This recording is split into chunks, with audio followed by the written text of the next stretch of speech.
हर की पौड़ी पर non Hindus का एंट्री बैन। संविधान क्या कहता है, पूरा विवाद समझिए। दोस्तों, हरिद्वार की हर की पौड़ी पर पोस्टर लगे हैं और हिंदुओं का प्रवेश निषेध। गंगा सभा का दावा है कि यह धार्मिक स्वतंत्रता है, लेकिन कई लोग कह रहे हैं कि यह असंवैधानिक है। कौन सही है? आर्टिकल 25-26 बनाम आर्टिकल 14-19-21। चलिए डिकोड करते हैं। सपोर्ट करने वाले कहते हैं आर्टिकल 25 क्लॉज एक सबको रिलीजन प्रैक्टिस करने का हक देता है, लेकिन यह भी पब्लिक ऑर्डर और मोरालिटी के अधीन है।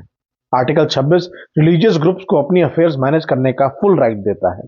याद रहे 1958 के वेंकट रमन्ना केस में सुप्रीम कोर्ट ने टेंपल एंट्री के लिए होल्ड किया था कि आर्टिकल 26 का अधिकार public rights of entry to temple से बड़ा है। गंगा सभा भी 1916 के म्युनिसिपल बाईलॉज का हवाला दे रही है, पर क्या एग्जिस्टिंग लॉ आर्टिकल 13 के अंडर वैलिड है? दूसरी तरफ का तर्क यह है कि आर्टिकल 14 कहता है कि लॉ के सामने सब इक्वल हैं, तो फिर रिलीजियस डिस्क्रिमिनेशन कैसे? Article 19 clause 1 sub clause D पूरे भारत में घूमने का हक देता है।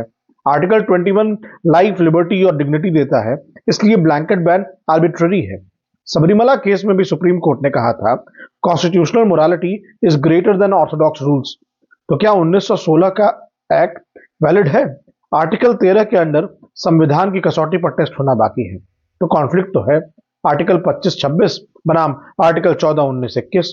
उत्तराखंड सरकार संतों से कंसल्ट कर रही है। आगे क्या? पीआईएल से सुप्रीम कोर्ट में चैलेंज। एग्जाम के लिए इंपॉर्टेंट टॉपिक है, religious site autonomy versus fundamental rights का बैलेंस। लाइक करिए, और अगर जुडिशरी प्रिपरेशन कर रहे हैं तो कमेंट में बताइए कि क्या बैन वैलिड है।